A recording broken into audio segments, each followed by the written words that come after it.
dude, I don't know. You probably didn't see this, but they pitched. They pitched fire under him. Quickley, RJ, and 5 firsts for Karl Anthony Towns. What? And 5 firsts? And Jason Conception was like, I think you got to do it. Let me put you on this, Jason. Like, On the low post? You sure this wasn't Bill Simmons?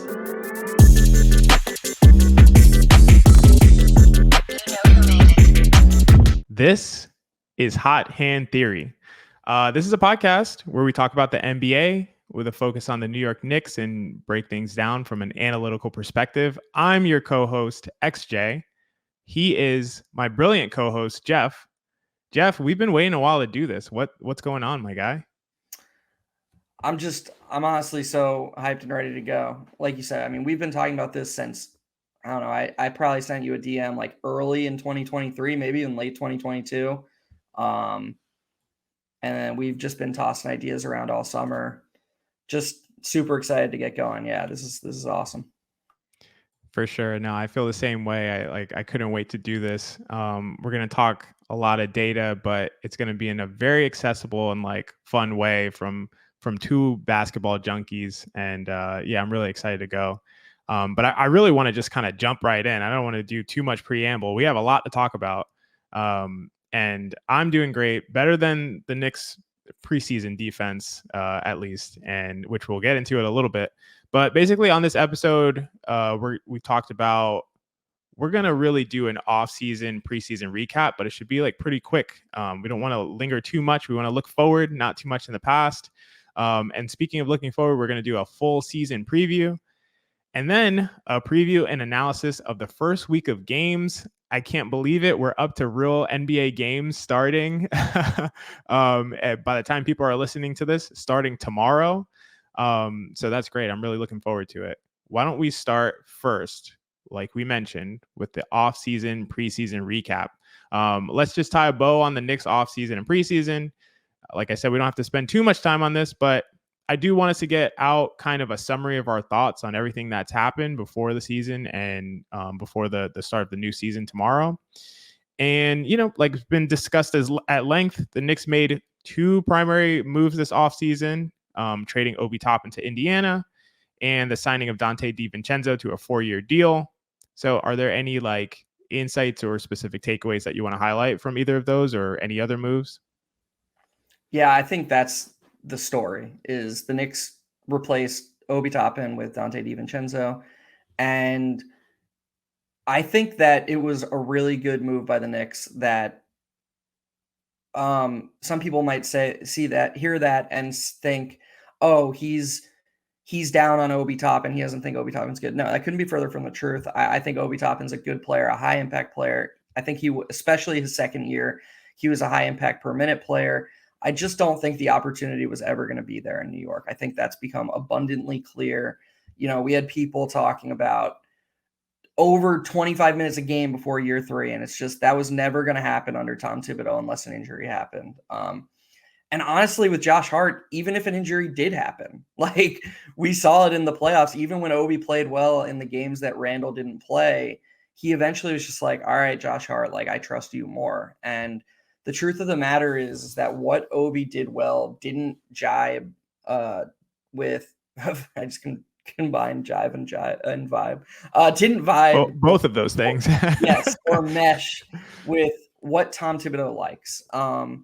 That's okay. That doesn't have to mean that Obi Toppin's a bad player. It just means he was a poor fit. Dante DiVincenzo, on the other hand, is the opposite. And one thing it does that I think has gone underrated is it's clear that Tom Thibodeau is going to like him, but it also kind of forces Tom Thibodeau's hand and pushes him outside the box, because unless Thibodeau is going to go to a 10-man rotation and play Jericho Sims at power forward from day one, which I don't think he's going to do, he is now forced to run his 9-man rotation with Josh Hart and RJ Barrett as the sole wings on the court when the bench unit's out there. So the Knicks front office kind of identified a way to diversify the types of lineups that the Knicks play and Tom Thibodeau doesn't really have a say in it. Like, either he's going to play these 9 guys. So like, they're kind of just like, yeah, these are your guys, get on board or don't. And I love that move for that reason.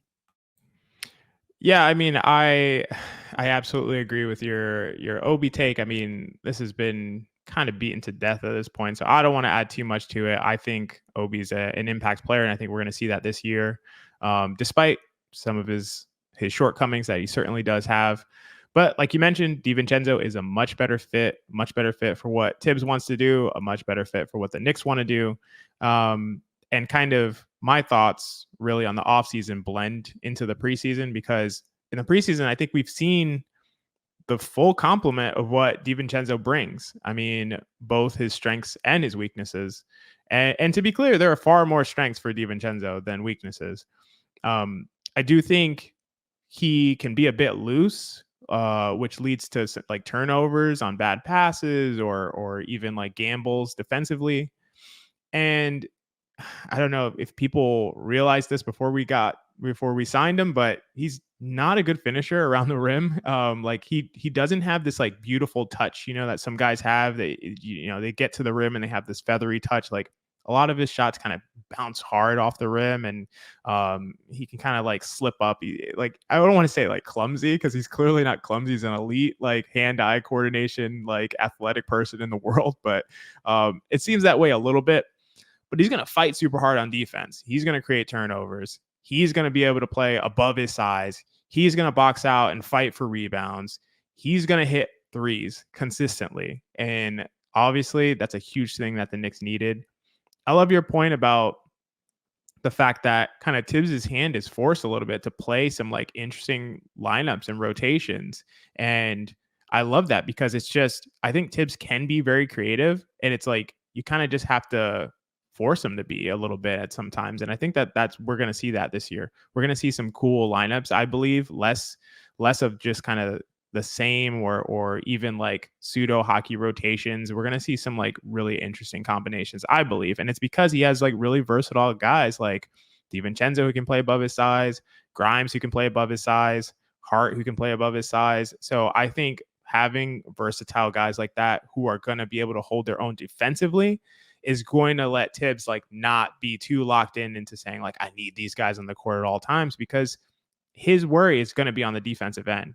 And we'll talk about the defense, because I have some worries about the defensive end too. But I love the DiVincenzo addition. He's going to have continuity with guys like Brunson and Hart, obviously, which I do believe is a real thing. I don't think that doesn't matter. So yeah, I guess that's where we're at. Just to push us over to kind of moving towards the preseason.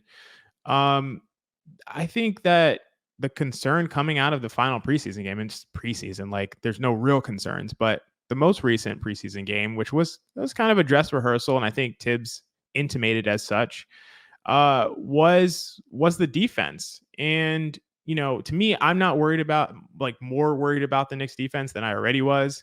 I actually thought it was pretty sharp early in the game, and they were like good on their assignments, and they were locked in, kind of getting over screens. A lot of them were in the right position off ball. They were chasing shooters, closing out to shooters in a controlled fashion. So I thought we saw some good things. And the Wizards, they made some tough shots. Like it was like a lot of contested middies, like Poole just doing some unique offensive things that he is absolutely capable of doing at times. And we saw some mistakes by like Grimes defending Poole. And so I think that there were some good things and bad things, but I again, preseason, we wouldn't take too much away from it. And I do think they were locked in early, and we're just like, all right, we did enough. We can kind of take a break now and not have to play at this level of intensity. So yeah, I'm just curious if you have any thoughts about the preseason games and particularly the defense, or if there's anything else that you've seen in the preseason that you think may carry over to the regular season. So regarding the defense, to bring it back to DiVincenzo for a second, one of the other reasons that I like the DiVincenzo acquisition is he creates more live ball turnovers than anybody else in the Knicks rotation. And one thing that I think we saw in the preseason was Thibodeau let him remain himself and allow him to sort of gamble strategically within the scheme. And especially for an offense that can sometimes struggle, live ball turnovers and getting out in transition are huge. And then also he plays with RJ Barrett, and getting out in transition is huge for RJ. Like that's going to be a huge part of his effectiveness. You see RJ kind of getting more active on the defensive glass, and I actually believe it's because aside from him and Quickley, nobody else really wants to push the ball like off of misses. If you see Mitch, if you see Randall, that might be a little harsh on Randall, because I actually think Randall has done a good job of pushing the ball off rebounds as well. Not as a dribbler. Like he's found RJ at half court off of rebounds multiple times this preseason, and that's stuff you really like to see. But for the most part, I would argue we're just a slower team. I think Tibbs prefers it that way. I don't think he likes the volatility of transition. I remember against Boston last season, there was a play when Hartenstein got a rebound and tried to make like a Kevin Love outlet to across half court, and Marcus Smart picked it off and the Celtics scored. And Tibbs was like, "Are you fucking kidding me?" Like he just screamed it, and I was like, "Oh man, he hates that." Like he just doesn't like that. So yeah, I think that creating turnovers and creating pace is going to be valuable. And I think DiVincenzo brings that. I also wanted to comment on what you talked about with him around the rim. A good thing about DiVincenzo is that he seems to be very self-aware. So if you look at his shot chart last year, he only took 52 shots in between 5 and 19 feet all season long. That's awesome. Like, even though he's not great from that area, he's basically saying, like, I don't need to be great from that area. He knows his role. And so, yes, are there going to be individual possessions where you're like, dude, what are you doing? Like, yes. But I think on the whole, playing next to Quickley and Grimes, he's going to be a plus. You mentioned his rebounding. He's going to be huge in the defensive glass. And that matters because Thibodeau, we've seen it now for 3 seasons. He has his biases. And if something confirms the bias that he has, he is not going to wait around to move off it. And if this bench lineup with Hart and RJ and DiVincenzo and Quickley all on the court together, if they struggle on the defensive glass, that's going to be his first move. If the Knicks struggle, is to get more size into that lineup. Whether that's good or not long-term, we can debate it. I don't think that would be good long-term, but that's what Thibodeau's bias is going to be towards. So DiVincenzo being good on the defensive glass is going to help. When you say get more size in, are you referring to Jericho Sims, or what are you thinking that would look like? So best case scenario to me would be he fudges up the rotations and RJ takes the Randall spot and Randall takes the RJ spot. And what I mean by that is right now, basically Brunson and Randall are playing most of the first quarter together. And then they sit, and eventually, after all the substitutions are made, the bench unit is Quickley, DiVincenzo, Hart, RJ, Hartenstein, or I assume that's what it's going to be. Right. He'll just flip RJ and Randall, and the bench unit will become the same 5 except for Randall's with the bench. See. Yeah. I would hope, to me, that's best case scenario. Worst case scenario is he says, okay, we're going to a 10-man rotation and having a more traditional power forward. Yes, I firmly believe that Jericho Sims is option 1. I don't think that would be the wisest decision. But yeah, regarding the defense, I actually didn't see too much film in the preseason that was like damning, or at least, as you alluded to, any more damning than what we saw last season when they were 19th across the whole season. Like, I rewatched that Wizards game twice, and I just kept being like, how do these shots keep going? Like, like they were just making like crazy shots, especially even Muscala. Even Muscala, Avdia too. Yeah, we're going to get into this when we talk about the Celtics game. I would argue the Knicks' biggest single weakness defensively is defending stretch 5s. And so I tweeted out, I was out with my parents, and I tweeted out, like, I was like, is Muscala hitting 5 straight threes, like, as ridiculous as it seems? Because I could just see the Knicks defending it poorly and just leaving him open. Like, a couple of those Porzingis threes were just wide open because the Knicks just didn't hedge properly. But Muscala hit a couple of ones where I was like, oh, that defense was fine. Like, that was just, okay, whatever. You live with Mike Muscala hitting that shot, and I'm sure Tibbs won't be overreacting. The defense does need to be better the next season. I'm going to turn this over to you because I know your thoughts are strong, or I think your thoughts are strong here. I would be very surprised if the Knicks have a top 3 offense again. And if they're going to do what us Knicks fans, let's be clear, us Knicks fans think, this is a 50-plus win team. The market does not.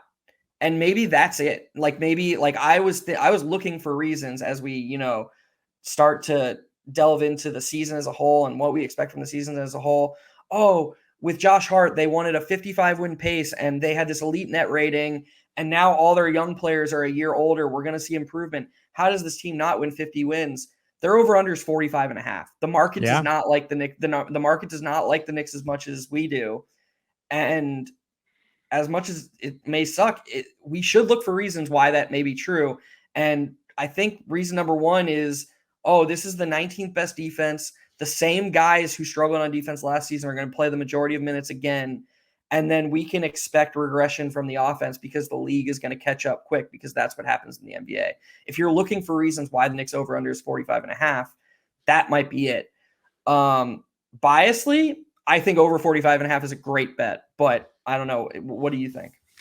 Yeah, I mean, I think it's a perfect transition, obviously, from the preseason into the full season. So we can go straight into our full season preview. And at least for me, I think I have the Knicks going like 52-30. I think that they're going to be plus 50 win team. I don't think they might get to like the 55 win mark. I think to win 55 games, you have to be like pretty dominant. And I don't think they're quite there yet. And what I mean by you have to be pretty dominant is that there's like such a small margin for error in basketball and in the NBA. And in order to like win enough games that are close or tight, or always win the games that you're supposed to, you have to be like consistently dominant almost every night.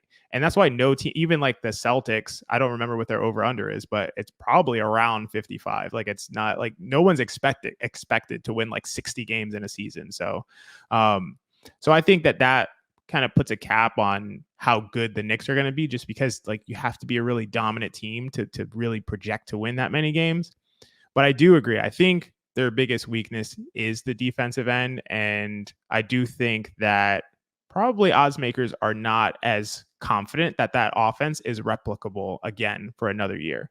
Like to do it the way they did, dominate the offensive boards, continue to get extra chance after extra chance, and then not shoot. Commit no turnovers. No turnovers. Look at Quickley and Brunson both had like sub 7% turnover rates, which, I mean, when Chris Paul, I know they're not creating like Chris Paul was, and peak Chris Paul is like, I don't know, maybe one day we'll have a conversation about how he's like one of the most underrated players of all time, but he was, absolutely. His assist percentage was like around 50%, and his turnover percentage was sub 10%. Like he was unreal. It's absurd. Yeah, it's absurd. And Quickley and Brunson had lower turnover percentages than prime Chris Paul. Like that's what they were doing. Tibbs was like, yeah, just don't give it to the other team.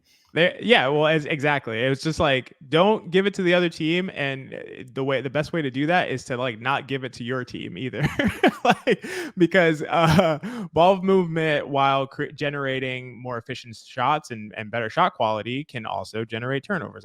As we've seen year after year with the dynastic Warriors, who are some of the most prolific passing and ball movement teams, but also have tons of turnovers every game. I think it balances out better to the side of efficiency than it does than you care as much about turnovers. But it's a strategy that worked for the Knicks offense last year. And I don't think that the odds makers think that the Knicks can just do that same thing again for a whole nother year. And to be honest, I'm a little skeptical. I'd love to see it, but do I think that the Knicks can just dominate the possession battle and the extra chance battle again after everyone knows exactly what they're trying to do?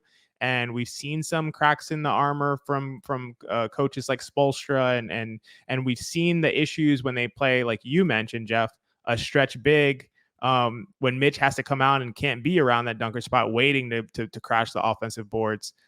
I don't know. I'm not sure that they'll be able to replicate that. So I think there's just a range of things that can happen to put a cap on how amazing that this team can be. I think their ceiling can be extremely high, but I do think like a reasonable range for them is like the 49 to 52 game win mark.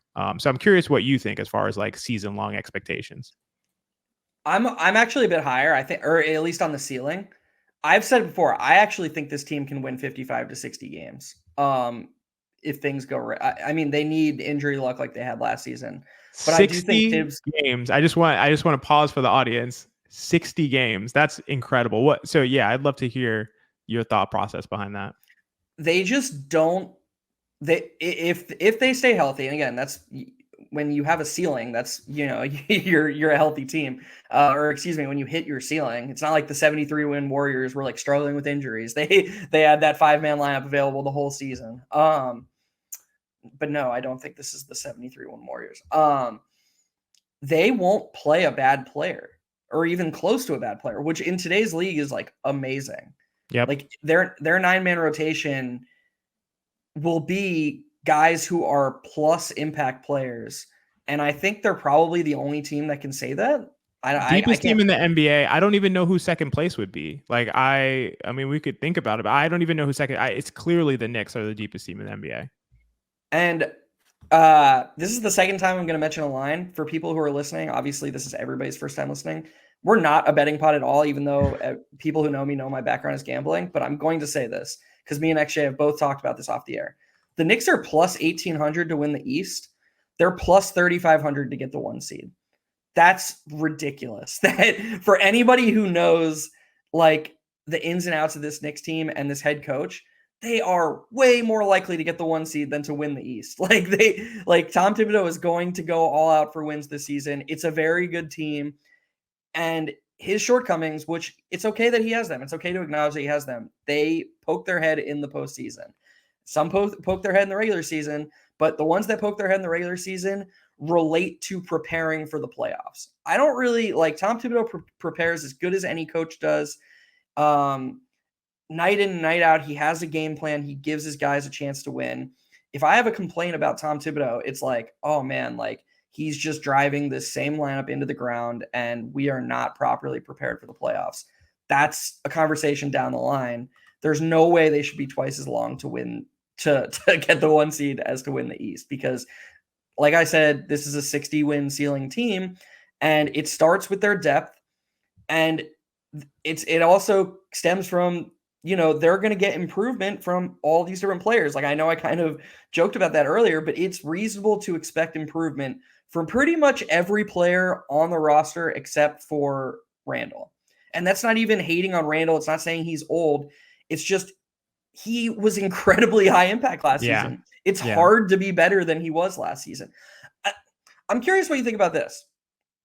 I think it's possible, unless he makes another leap, and you know how high I am on this individual player. I think it's possible that from a pure impact EPM Raptor standpoint, Quickley never plays a better season. What do you think of that? Do you think that's crazy? Like, better season than he did last year? Yeah.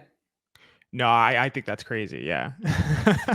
and the reason why I think that's crazy is because I think if you said he never plays a higher defensive EPM season or defensive impact season, I would say, yeah, that's not crazy. That's reasonable to say. I think he left so much meat on the bone on the offensive end that even if his defense is not up to that level, his offense will vastly surpass the way that he conducted himself last year.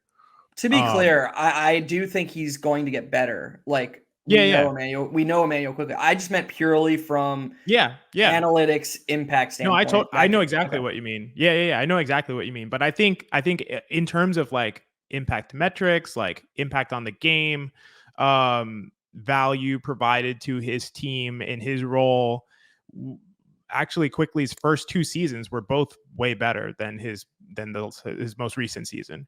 And I think it's not shocking. It wouldn't be shocking to anyone if Quickley produced how he did in his rookie season as an offensive player, in terms of impact, minute for minute. You're saying his offensive impact was way better, not overall, right? Offensive impact, yes. Yeah.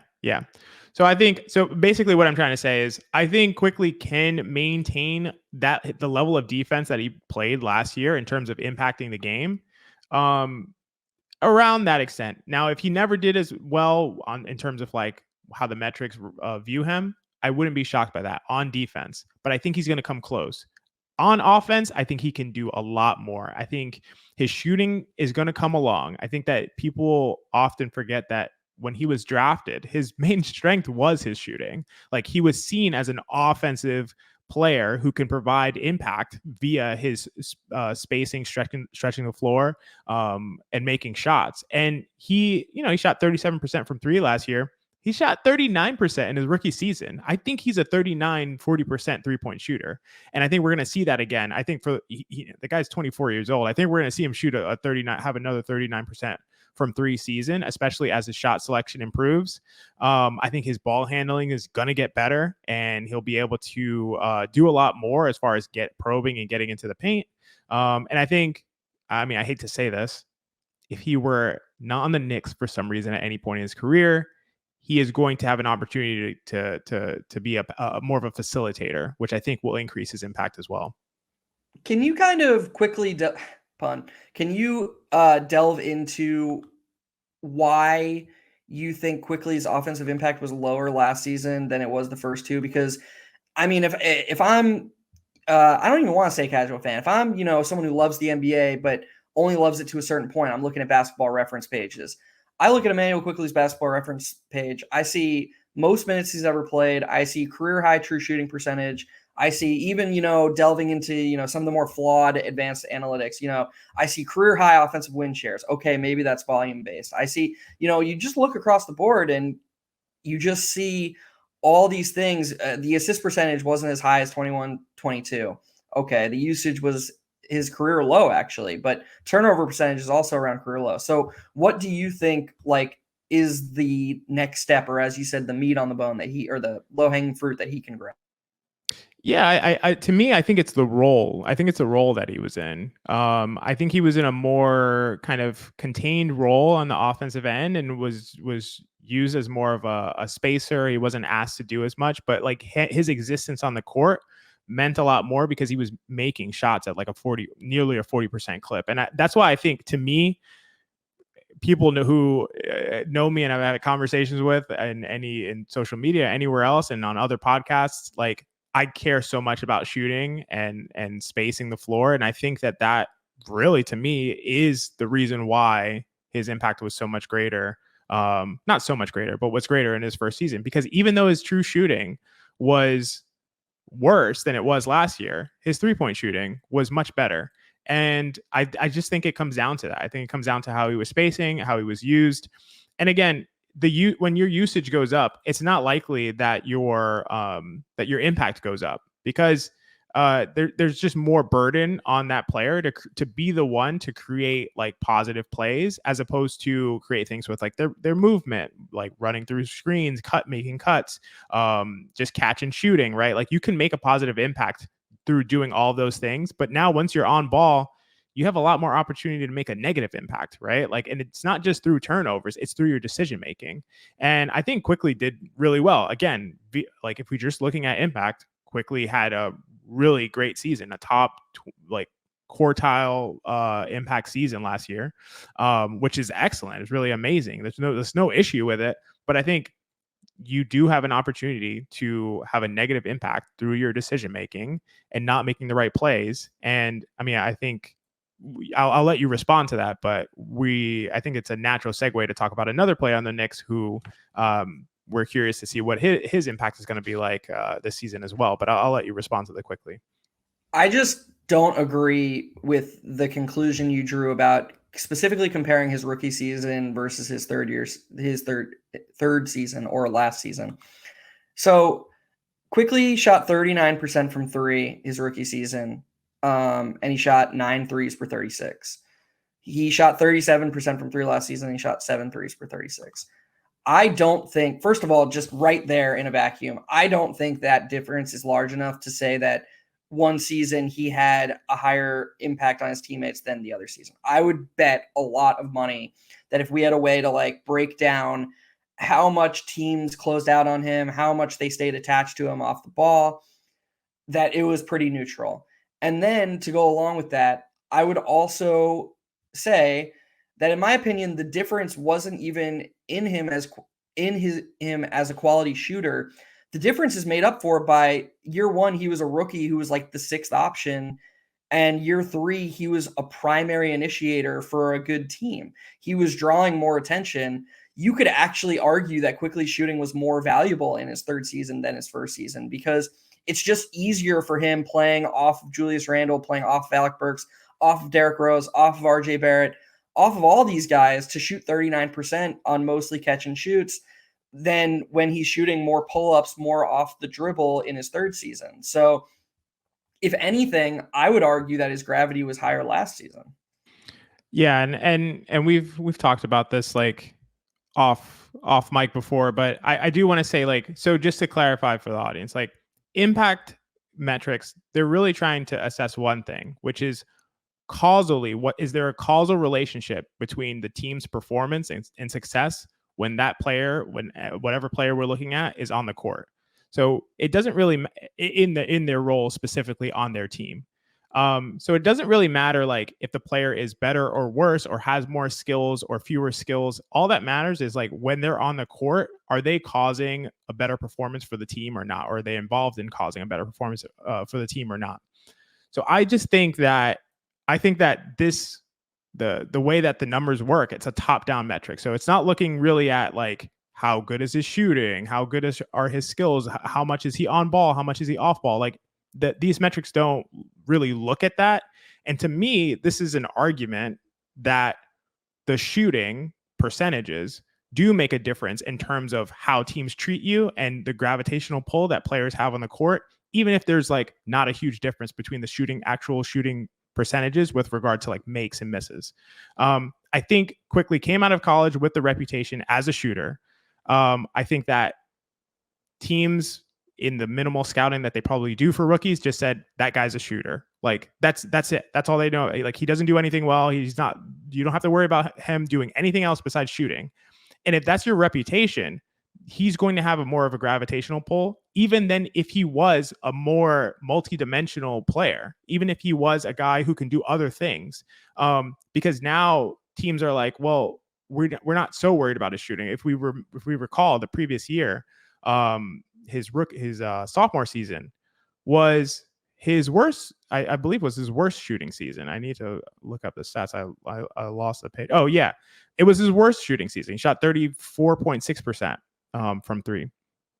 So I think all of those things matter. And I think that kind of what we're seeing in the trends with the metrics actually supports the idea that small differences or, medium-sized differences in terms of shooting percentages and reputations actually has a greater effect on how you impact teams, how you bend teams with your gravitational pull. So that's what I would say. Obviously, there's no way we can know that for sure, but that would be my working hypothesis. Yeah, I mean, that's a good answer, of course. I still think we just need,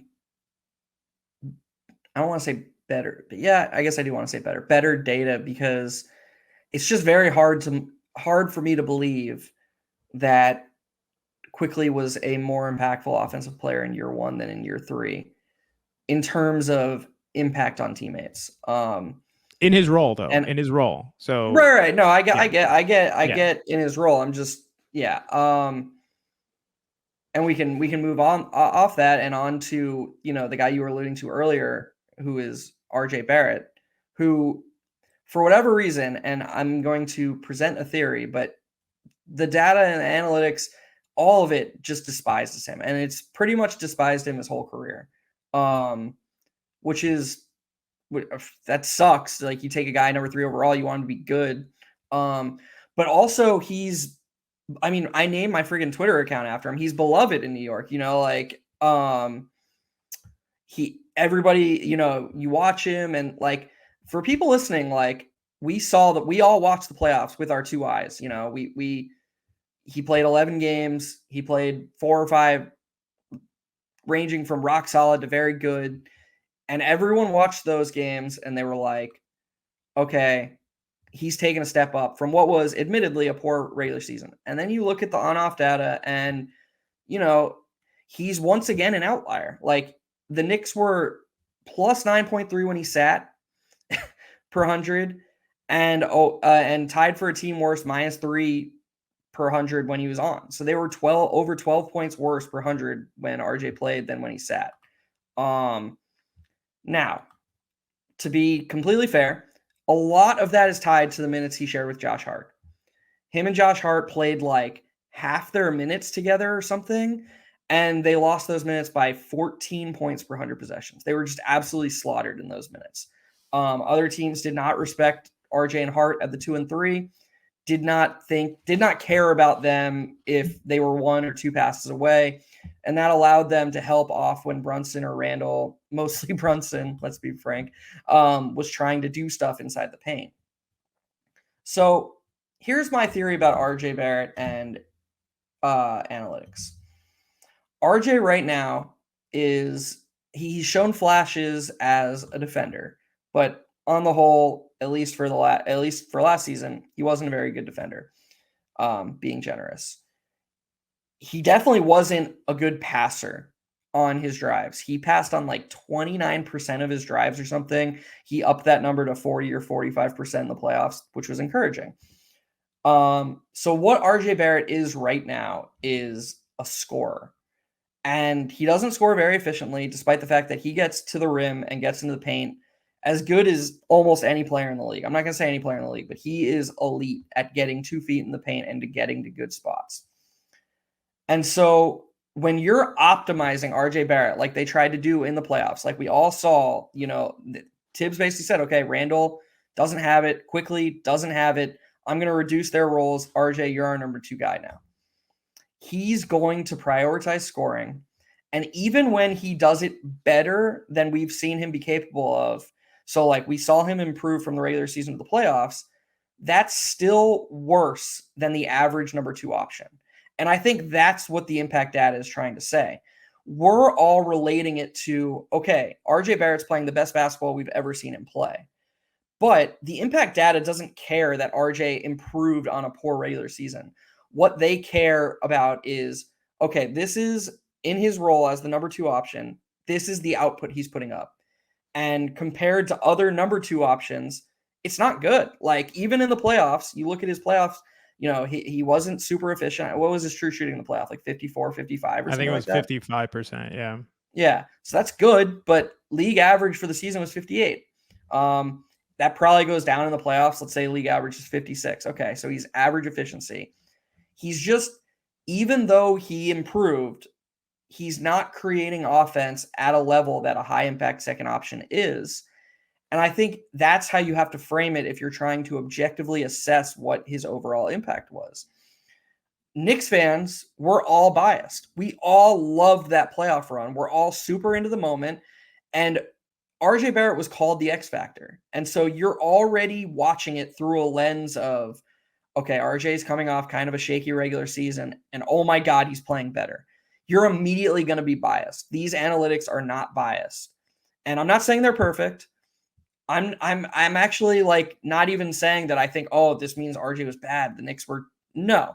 I'm just trying to frame why, for whatever reason, the analytics do not like RJ Barrett. And I'm going to pass it over to you, XJ. First of all, how do you feel about that? Second of all, if that's true, what steps does RJ Barrett need to take as a player so all of a sudden his impact is higher? I think you crushed it, because I have a very similar perspective on this question. And how I think about it is like, it only matters that he's the second option in terms of its relevancy to looking at how the metrics view him, because he's using so many possessions. So if you're using a possession, and if you're using a lot of possessions, and you have to make sure that the possessions that you're using generates efficient shots. And if you're not generates efficient shots that are made, because otherwise you're the one that's impacting the game. And if your impact, it leads to inefficient shots, you're not doing your job well. So for instance, I think that RJ can generate efficient shots, but I don't think his decision-making allows it to kind of play out that way. When he takes shots at the rim, he can get there all day. But he doesn't make them at an efficient clip. And so if you're using a bunch of possessions, those possessions are not efficient. impact metrics are going to pick that up. They're going to say, wow, every time this guy uses possessions, they don't go well. They're not scoring at an efficient way. I think that the way that RJ can change that is in the same way that a lot of us have talked about, a lot of various people have talked about, you've talked about, Geoff, is passing out a lot more than he does. And he started to do that in the playoffs, and it started to work well. And honestly, his impact in the playoffs was better than we saw in the regular season. The plus minus stuff is full of noise, one would say. And it's really what you talked about, playing a ton with heart in a lineup that didn't work.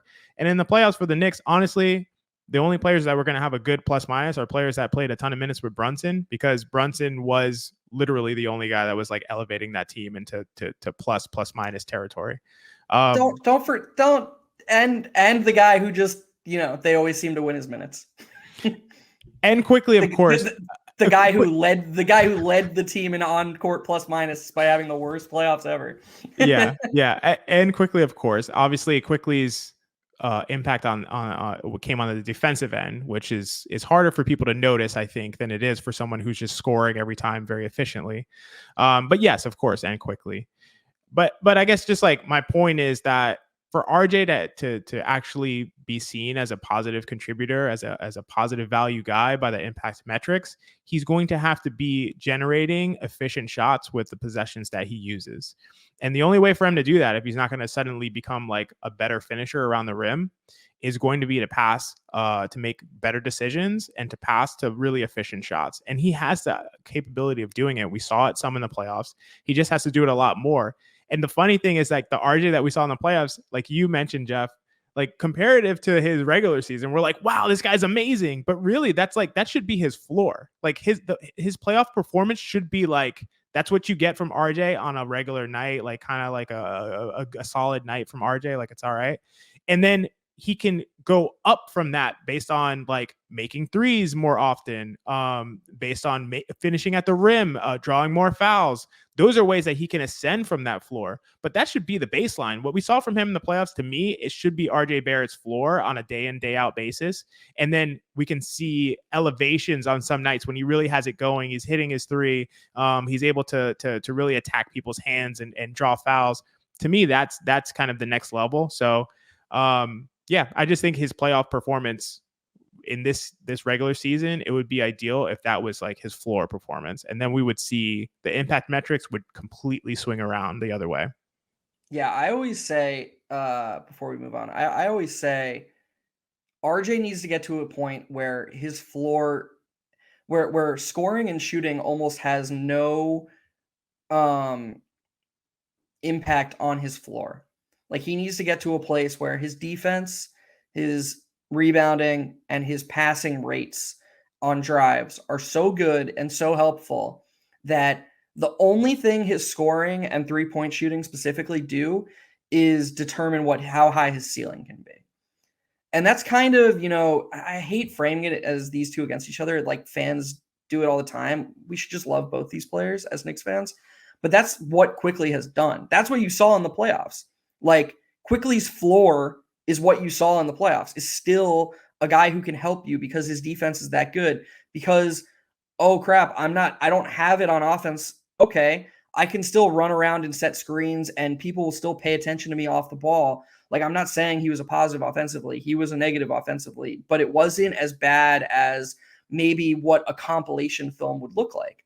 RJ can get to that place too.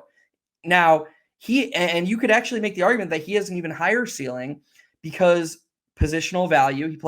He's a wing. He could be a 3-4 hybrid wing. That's probably the most important position in the league. And he does something that Quickley probably will never be able to do, and that's get to the rim at an elite rate. So he already has those things.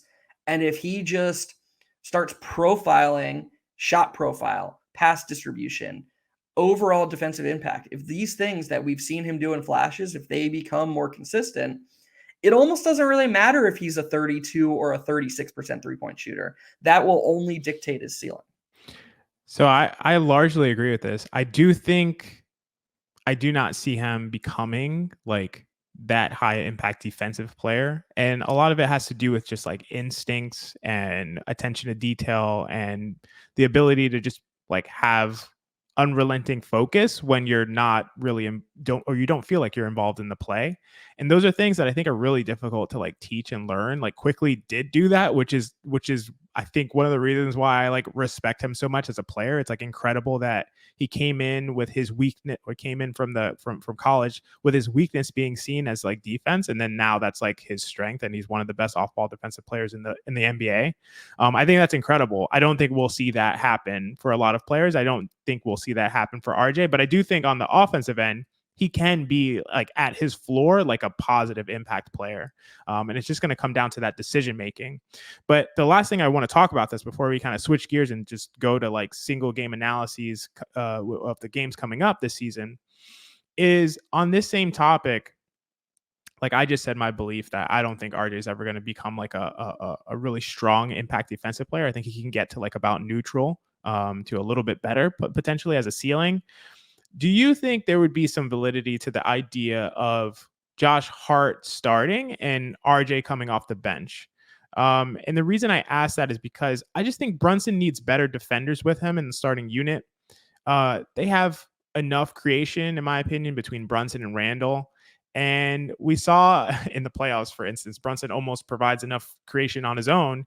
But you throw Hart in there, and now you have more support for Brunson on the defensive side of the ball, where the Knicks were 7 points worse on defense with Brunson on the court last year, which is like, that's like bottom of the barrel. Like you're like what, like, and the impact metrics as well grade him out to be one of the worst defensive players in the league as far as like his impact on that side of the ball.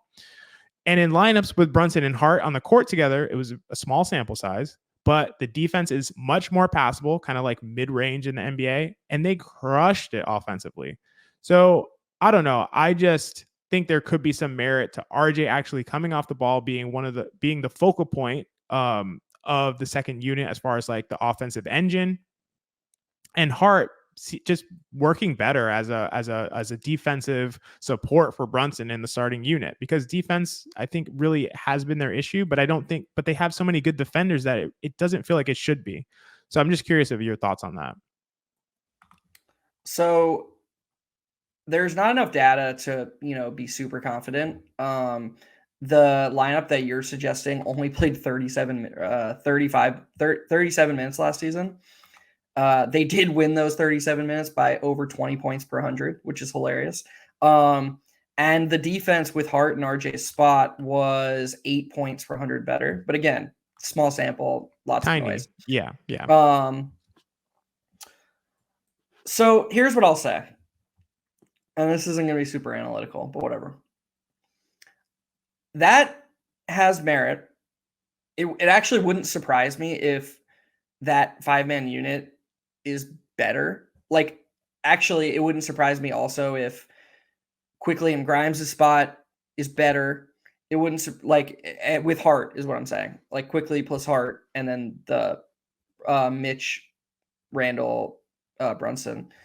It wouldn't surprise me if Quickley and RJ's spot, there's a huge sample for that, by the way, of Mitch, Randall, Quickley, Grimes, Brunson. That lineup absolutely eviscerates teams. But what I'm worried about is the head coach of it all. Because if you put Josh Hart in for RJ Barrett, and Tibbs loves Josh Hart, and we've talked about how he rotates plenty, he doesn't make a substitution until around the 4-minute mark of each half. Your starters are playing the first 8 minutes of each half pretty much unilaterally unless there's foul trouble. Now you have probably your two most important young players both reduced to how do they get 26 minutes a game. From a long-term ceiling aspect, I don't love it, because even though I do agree, like pretty much what you have to be saying right now is to justify that is, I think we can win a championship this year. I think we can get RJ Barrett to buy into it for a season or two, because whatever you think of RJ Barrett, he does not buy into the idea of himself as a long-term sixth man or something like that. Like Quickley doesn't even, and he doesn't have the pedigree that RJ Barrett does. Like, he wasn't a top 3 pick. He's not making 9 figures right now. So you need success. And let's, like, that lineup would have success. But the starting lineup had success last season too. Like they were one of the most played lineups in the league, +7 net rating. It was a good lineup.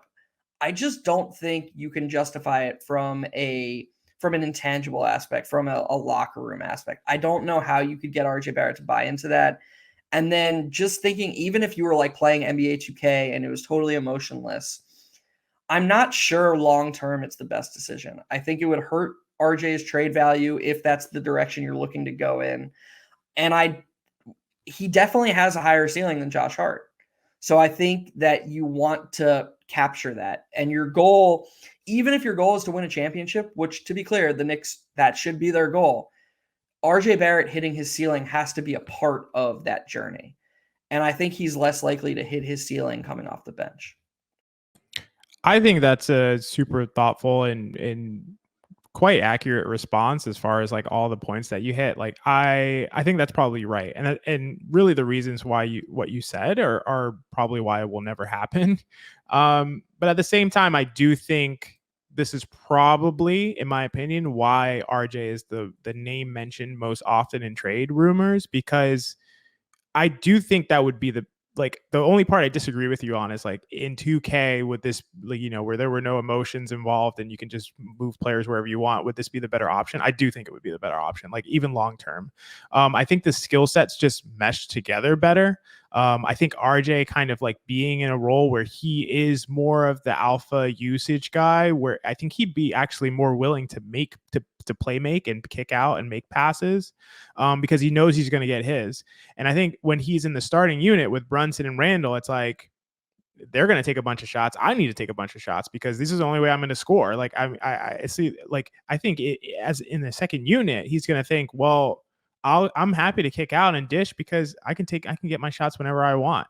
So I think this is why though, like, I mean, this is a different discussion, but this is why the best teams don't have units. Like, you could do what Budenholzer did in Milwaukee and sub RJ out at the 7-minute mark of the first quarter, and all of a sudden you're mixing and matching, and Hart could play more minutes with the starters. And then you also keep that feeling of like if you just weighed lineups differently and you mixed and matched more, there's a way to get RJ Barrett starters minutes, starters role, but have him play with Brunson less. Yeah, that's possible. That's totally right. And I think that's kind of like should be the closing point, because I think that's totally true. And if there are ways to stagger and match the line and match lineups so that you can have the starters be the starters and still take advantage of some of these other combinations.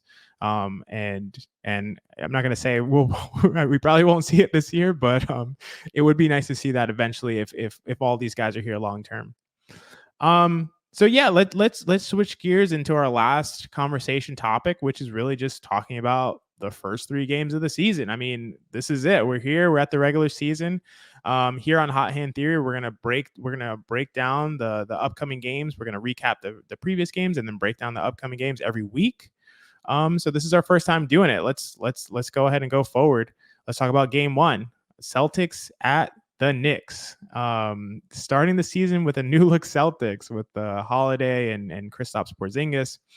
I'm going to actually just start kind of going here. And I know we have similar thoughts on the topic, but there's a few things I want to mention. With the Celtics, for my thoughts, I want to talk about spacing. So on the Knicks Film School podcast, we did a mock draft exercise. GMAC, Andrew Claudio is going to love that I'm bringing this up. We did a mock draft exercise where we drafted players between the ages of 25 and 29 to see who could create the best team possible. So my draft strategy was to create the best spot up 3-point shooting team that's ever existed. And it worked extremely well. I think I was able to accomplish that. Even though this team did not actually exist, it was just a figment of our draft imaginations. However, when opened up for a vote on Twitter, voters had me in last place. They said this is the worst team of the 4 that we had created. And I think that's probably because I didn't have enough. You're definitely not still spiteful, by the way. You're definitely not still angry about that. You have not been waiting to get this rant off. No, I didn't just I didn't just co-found my own podcast with you specifically just to be able to talk about this. Like that definitely didn't happen.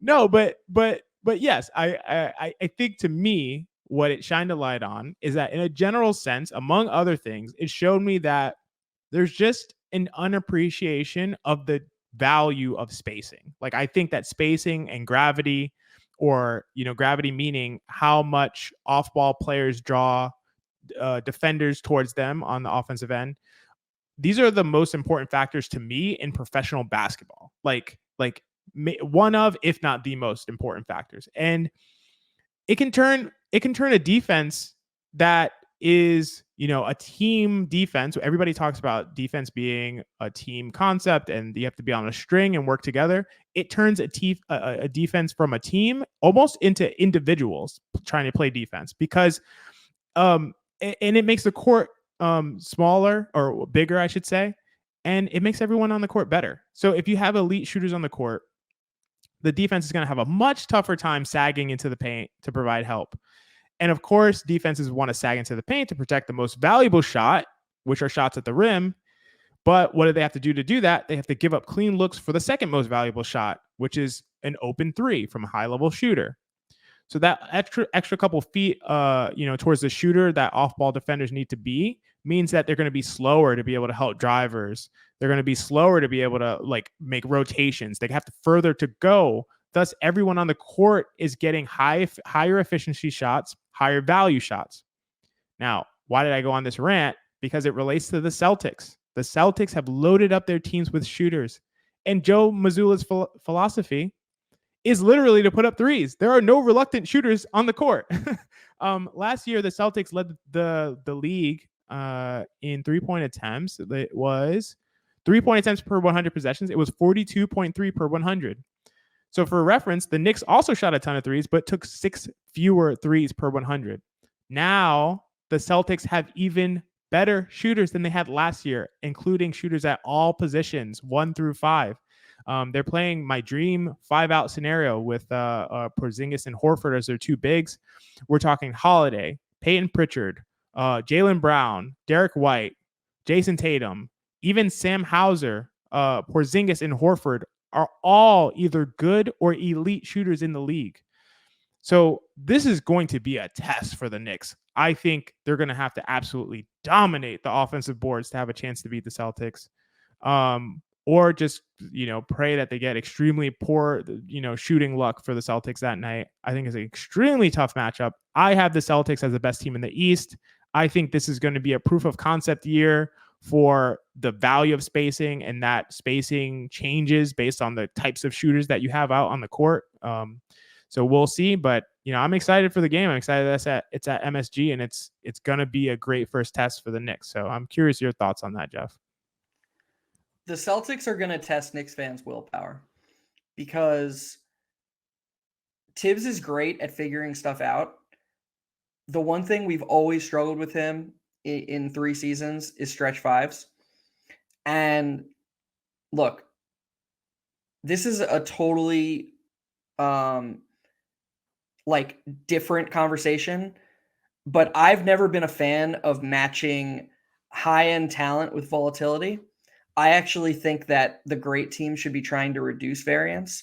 I think that's why Michael Jordan was so successful when his teams were the best, because his shots were incredibly high floor shots. He wasn't a Steph Curry.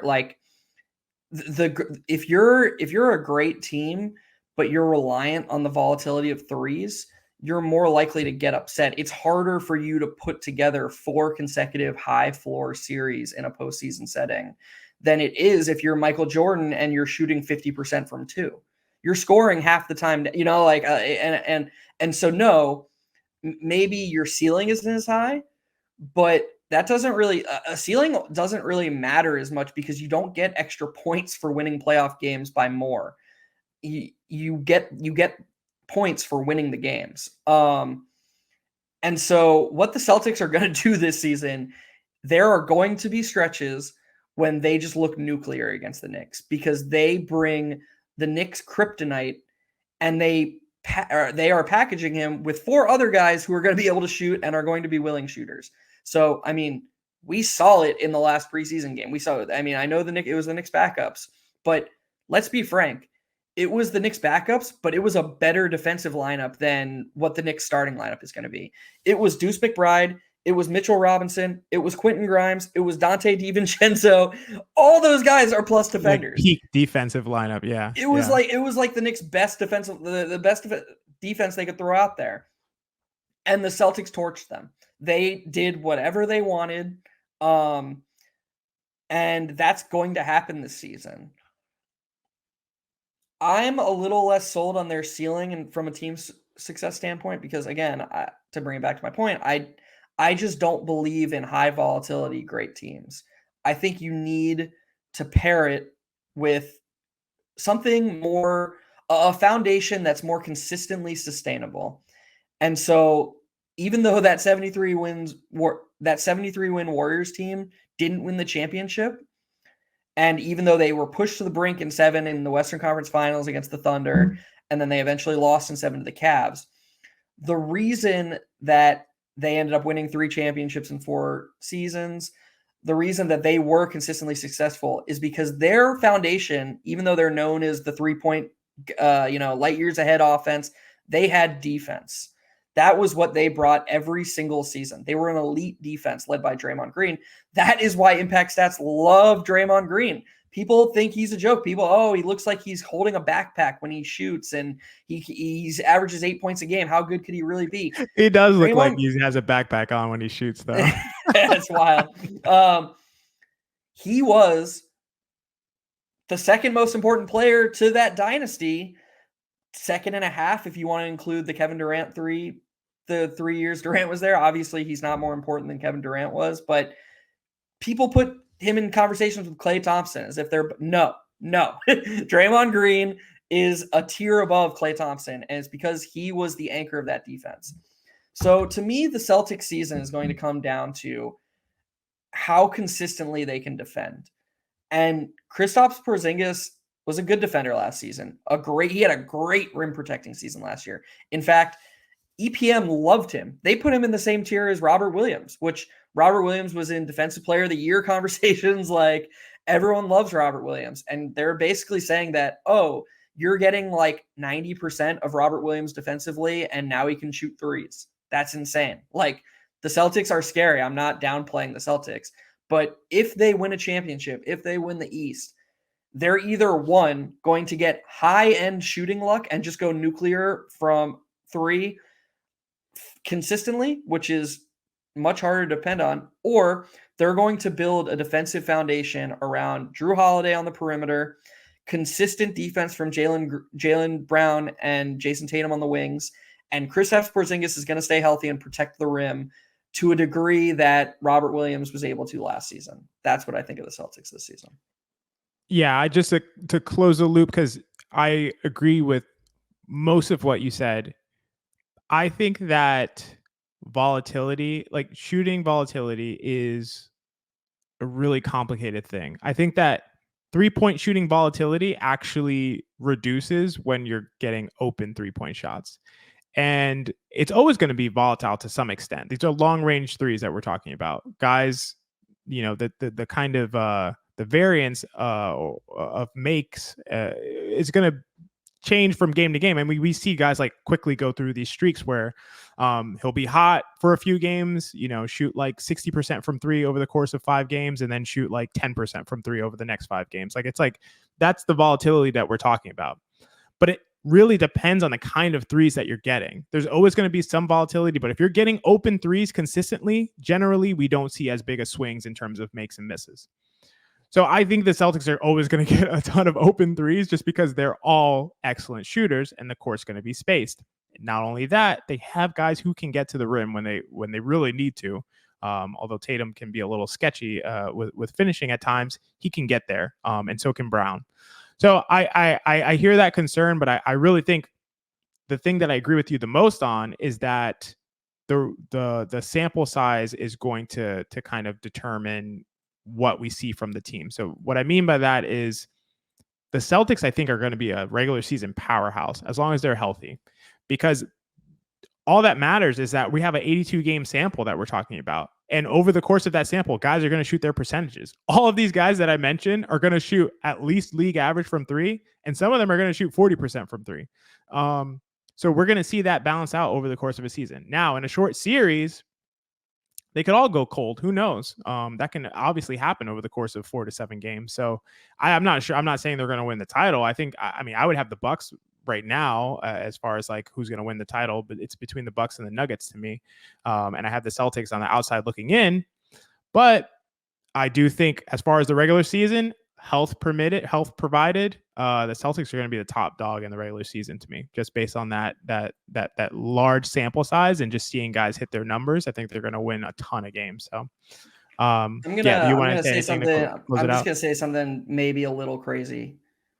I think that the 5-man lineup of Holiday, White, Brown, Tatum, and Porzingis might break offensive rating and net rating record. I think it's going to be the best 5-man lineup in basketball, and I'd be surprised if it's close. Given like minimum minutes or whatever, whatever the acceptable minimum is for lineups that play a lot. I think it's going to destroy the league. Because I don't understand what you do against it. They have everything. We get jokes off about Jaylen Brown not going left or whatever. He's a good offensive player, a really good offensive player. Who cares if he's not worth $300 million? The Celtics needed to keep him if they weren't going to trade. They couldn't risk losing him unless they were going to trade him for a really good player. He's important to their team. He's a good offensive player who's still young and getting better. Jason Tatum is a star. Kristaps Porzingis is coming off a very high impact season on both ends and is going to help them intangibly by helping with his gravity off the ball. Drew Holiday is now their fourth. Drew Holiday and Derek White are basically like the Spider-Man meme pointing at each other. They don't have to do anything. The Drew Holiday discussion has become very, very frustrating to me because he was the second most important player on a championship team barely 2 years ago. And we saw what that looked like. We all watched it with our eyes. He was the third option on offense, so there was less pressure on him offensively. And his defense, he was probably the most important player defensively. Although, obviously, the fact that him and Giannis and Brook Lopez were on the court together is preposterous to me, but whatever. All of a sudden, Chris Middleton gets hurt. And Giannis is still Giannis. He's still a great player, one of the best players in the league, maybe the second best player in the league. I can't believe Jokic. But he's still flawed when the game is close down the stretch. You can't just give him the ball and get a bucket. That's not what Giannis does. Somebody needs to be that guy. And with Chris Middleton hurt, they were like, okay, Drew Holiday, it's your turn. Of course he's not going to look great. That's not the kind of player he is. That's not why he's great. And so we're now judging him in this context that isn't really relevant to what makes him great as a player.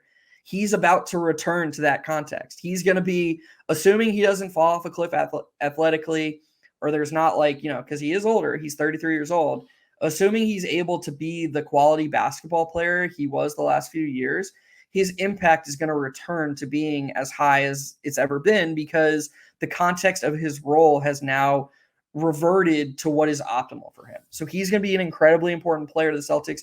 And Derek White is really fucking good. That lineup, Derek White is the worst player in a starting lineup. Derek White operating in his optimal paradigm is the least impactful player in a starting five. That in and of itself tells the story about how good that lineup's going to be. I mean, yeah, I'll let that be the last word on the Celtics. So the Celtics are scary. And I will say, I don't think it's a crazy statement that you made, and I'd agree with it. The only part I disagree with is that I think probably Jaylen Brown is the worst player of that, or the least impactful player of that starting lineup. But if it's debatable between, Derek White and the highest paid player in the NBA being your worst players, then yikes, they're gonna be tough. We'll have to talk about this some other time, but that's a really interesting conversation to me. Not just White versus Brown, but also just which is more replaceable. because, like maybe the impact data doesn't love Jaylen Brown, but I do think that it's reasonable to say what he's doing is harder than what Derek White's doing. Like being the second option on a great offense, I would disagree, but I agree. It's probably best suited for another time, because that feels like a podcast in of itself to have that conversation. Yeah. But yeah, it'll be super interesting the day that we talk about that. Maybe even next pod after we see what happens in this game against the Knicks. Game 2 of the regular season. The Knicks at the Hawks. The Knicks in Atlanta to take on the Hawks. Geoff, you want to jump in there first and give your thoughts? Yeah, I think the Hawks are actually a pretty interesting juxtaposition to the Knicks, because they're doing what a lot of Knicks fans wanted the Knicks to do. Like the Knicks the Hawks have someone in Jaylen Brown or in Jalen Johnson's way. They have someone in Onyeka Okongwu's way. And they were just like, okay, John Collins, you're gone. And no, I'm not saying that John Collins is Julius Randle, no matter what other people think, like, oh, they both average 20 and 10. And yet, no, Julius Randle is a better basketball player than John Collins is, and maybe demonstrably so.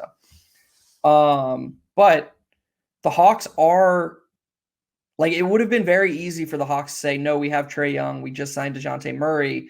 We need to keep our marginally better players to be as good as possible right now. And the Hawks are actually risking taking a step back by giving the keys, quote unquote, the power forward keys to Jalen Johnson to potentially take 2 or 3 steps forward down the line. That was always the argument for Obi over Randall. Obi was a higher impact player in 2021, 2022. But I don't think anybody ever really truly thought, like, at this moment, Obi Toppin is a better basketball player than Julius Randle. Julius was going through whatever he was going through.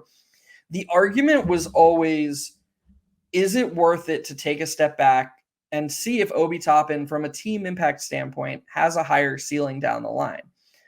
Could the Knicks do that? And how would, they get Jalen Brunson? Is it possible Obi Toppin pairs with Jalen Brunson better? We'll never know. But the Hawks are asking that question. And the early returns are phenomenal, because Jalen Johnson looks just so good. He just looks like he's going to be a player in this league. I don't know. I think some people might be higher on the Hawks this season than I am. I don't know if they're going to win a playoff series. I think that would be the line. Like, if I was, an odds maker, I would set it at 0.5 playoff series 1. And I think that's pretty reasonable, but I do like the direction they're headed. What do you think about just the overall direction of the Hawks? I agree with you. I love the overall direction. Like, I will say, do you think it is Jalen Johnson that's going to start? Because I don't think he's going to start. That would be my guess. I would guess that Saddiq Bey starts at the 4 for them. Well, even if they go with Bey at the 4 over Johnson, which is it has merit. I actually think DeAndre Hunter, like him and it'll be kind of like an RJ Hart situation where they kind of just flip flop from, right, which has merit in and of itself, because right. I mean, DeAndre Hunter is another former lottery pick of theirs that move kind of unlocks him, because you kind of see, you get to see him in different constructs, which is important, rather than as a pure small forward. It's like, oh, maybe he's a small ball 4, and like, so that does have value. I'd be surprised if Jalen Johnson doesn't ultimately, like, we know who Saddiq Bey is in this league, don't we? Like, if I was Quinn Snyder, I would want Hunter and Jalen Johnson at the 3 and 4, and then I would want Saddiq Bey with off the bench, because I think Saddiq Bey, his bench scoring brings value to the team, and he's just kind of a safer bet. Like, he's night to night, kind of know what you're going to get. And I would rather see what I have in the ceiling of this team with Jalen Johnson paired with Trae Young. And honestly, it wouldn't surprise me if they look to trade Clint Capella down the line and just fully unlock the Okongwu, Johnson, Hunter, Trae Young, Murray lineup. I could see that, but I I don't feel like that's what's going to happen. So I think I might have a different view on the Hawks team than you do, because I don't think they're going to really go this like full development route and just like develop Jalen Johnson. Like to me, he doesn't work as well with that starting unit because of the shooting. So I think that Trey does need to be surrounded by shooters. You already have DeJounte, who is like a good shooter, but like probably slightly worse than league average, especially for his position. And you already have Hunter, who's like, again, like a good shooter, but not like a top shooter in the NBA. Bay, who is a really good like volume shooter, but again, not one of the best percentage guys in the NBA. So to me, it's like, I don't think you can afford to have Jalen Johnson out there with Trae Young, because defenses are just going to collapse the paint, and it's going to take away his lob threat. It's going to take away his floater threat. And I don't think they're going to want to take a step back in that way for the sake of development. I think they're going to try to develop these guys, guys like Jalen Johnson. But I'm also excited about a guy like AJ Griffin, who actually does space the floor tremendously well and is literally 20 years old, which is insane. I think AJ Griffin is going to be really good. He's not terrible defensively, and I think his offensive ceiling is very, very high. So I think that he's going to play a lot more, and I think they're going to try to get more shooting out there between, like the guys that I mentioned, AJ Griffin. And I think Jalen Johnson's going to have a big role on the team, but I don't think it's going to be as a starter, and I don't think it's going to be, as a traditional four with Trae Young and the rest of the guys. So, I mean, we'll see, but that's kind of where I'm thinking about with the Hawks. I think I'm probably one of the guys that's like, the people that you said is higher on Atlanta than you, because I think that they're going to be really good. Not really good, but better than expectations. I think their over under was like 42.5 wins. I have them going over that. I just think that Trae Young is going to have a major bounce back year. And it's easy to forget that he's like 25 years old and he's probably still like pre-prime. And last year he was used in like, I think in more of a suboptimal way early in the season, trying to have him mesh with DeJounte and play off ball more. And the fact is that Trae Young is who he is. He's an elite, heliocentric on-ball creator, one of the best in the game. And I think they're going to put him in that role fully again. And I do think Bay and Griffin being like providing the shooting around him is going to be helpful. And I could see what you said as far as like trading Capella, but I do think their center rotation is kind of similar to the Knicks. It's kind of funny, like between Capella and Okongwu.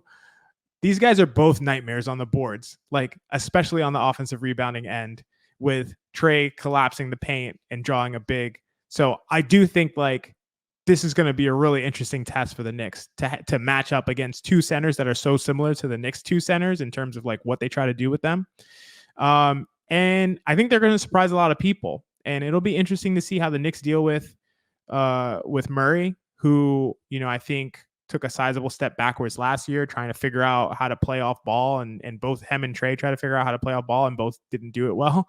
But he did improve his shooting, and he's going to give the Knicks problems because Grimes is going to be occupied with Trae. Like, and then who are you going to put on Murray? It's going to be tough to say. Are the Knicks going to be fine with Brunson on Hunter? I don't know. It's tough to see where you're going to hide Brunson there. So I think they're going to give the Knicks trouble. I think Capella to me is like Mitch's greatest nemesis is how I view them for some reason. Like he always gives Mitch trouble. And we talked about the kind of centers who give Mitch trouble are typically like the stretch five types. Everybody else he can deal with. Look at what he did with the Cavs bigs in the playoffs. He can just deal with any other guy who's not stretching out the court. But Capella does give him problems. And they're really similar. Capella is a better rim runner. Mitch is a better offensive rebounder. So I think despite the star power that we're seeing in the game, from Trae Young and Jalen Brunson, I think the two guys that I'm looking at the most are going to be Capella and Mitch. So that's kind of my view on this upcoming matchup. So you have any response to that? Yeah, just the reason Mitch struggles with Capella is because he gets caught in no man's land with Trae Young. You need like Capella. I don't think Capella would be as effective against Mitch if he didn't have such an elite point guard with the skill set that Trae Young does, specifically regarding his floater. Like if he had a point guard that was more threes plus layups, Mitch could it would be easier for him to guard both at once because he's asked to do that too much. Even with how good Grimes is at screen navigation, it just ends up a lot with Trae Young head of steam. He gets a lot of floaters, and Tibbs doesn't want to give up that floater to Trae Young. So Mitch now has to come out further from the rim, and Capella reaps the rewards of that. Regarding what you said about the overall state of the Hawks, just one quick, I wouldn't see increasing Jalen Johnson's role as like tanking. I don't think that that's what they'd be doing. I think that it would be kind of a tweener thing. We're like, okay, maybe they plateau from last season or even take a small step back, but also maybe they're just better right away. Like that's why I compared it to the Obi thing, because like, yeah, maybe replacing Obi with Randall would have made them worse and they would have been sort of looking towards the future more. But like, if you look at the 2021, 2022 impact data, like maybe they just would have gotten better if Obi played more minutes, like, I guess it's just like, what does Jalen Johnson do well offensively that would, like, obviously defensively he's very solid, but what does he do well like offensively that would help create? Because we know what Obi could offer, like we could talk about that, but I'm not sure what Jalen Johnson could offer that would like somehow increase their ceiling. Even like in a multiverse where we look at all the different potential outcomes, I'm like, I see very few where Jalen Johnson increases their ceiling. Well, he gives them an alternative look to the nonstop Trae Young Capella pick and rolls, which are effective. All of a sudden you use Jalen Johnson as the screener and you put Capella in the dunker spot, and it kind of offers a different look. When you do that with Bay or Hunter, they just kind of pop, and it results in Trae Young just getting a switch and going one-on-one a lot. I think Jalen Johnson would offer kind of an in-between role where he's setting a lot of screens that aren't center screens, but he can – I know he wasn't a good three-point shooter last season, and I'm not buying the Jalen Johnson three-point stock, but I do think he offers something as a three-point shooter. Like, he's not just going to shoot no threes. And so if he can pop, he can roll, I do think that does something for your offense if you're not – like when Capella sets a screen, it's a roll. When Saddiq Bey sets a screen, it's almost certainly going to be a pop. I do think having that versatility helps the offense and can help Trae Young. I think that's totally fair. As far as like a different look, and what you described, I think is totally right. If Bay or Hunter or any of these guys, they're gonna pop and play the role, man. They're gonna pop and probably and it'll end up in a switch. And I don't think Trae Young's best attribute is taking guys one-on-one. I think that's gonna diminish his value if that's what he ends up doing. To me, it's like, we know what Trae is. Run that 1-5 pick and roll, spam it, like just do it, like all game. Like that's when I think Atlanta's most effective, and just have better shooters to space the court with. Like, to me, that's, and I'm not sure what Quinn is going to want to do. So we'll see. I'm sure he wants to add more variability to the offense. So I'm sure he's not going to just do what I just said. But to me, that's the bread and butter, and I think that's the moneymaker. Yeah, I just don't believe in that, really. Like, I mean, we talk about the Knicks all the time. I don't believe in just, no matter how effective it is, just doing one basic thing all the time. I think it maximizes opponents' ability to figure it out. And then also there are human beings to consider here. And DeJounte, like you mentioned earlier that you think they're going to revert to more Trae Young. I've actually noticed the opposite trend in preseason. I see them going through DeJounte Murray more, and I see, first of all, if Trae Young wants to improve as a basketball player, he has to become more valuable off the ball. And I know it's preseason, but I've actually seen increased willingness and effort from him to do stuff off the ball that could help. I agree with you. Trae Young is an elite engine, and you want that to be your number one source of offense. I just think there's a middle ground here, and that, first of all, you can stagger minutes and stagger lineups so that Trae Young's getting enough possessions when he's on the court. But I do think that the best version of Trae Young isn't someone who just 100% of the time he's on the court is running 1-5 pick and roll. Like, I just don't think that that's optimal for a team ceiling or a player's ceiling. It's tough. Like I kind of agree and disagree with you. Yeah, I mean, it's tough. Like last year, I think that he was reluctant to do stuff off the ball. Like he just seemed to just go to the corner and just wait there.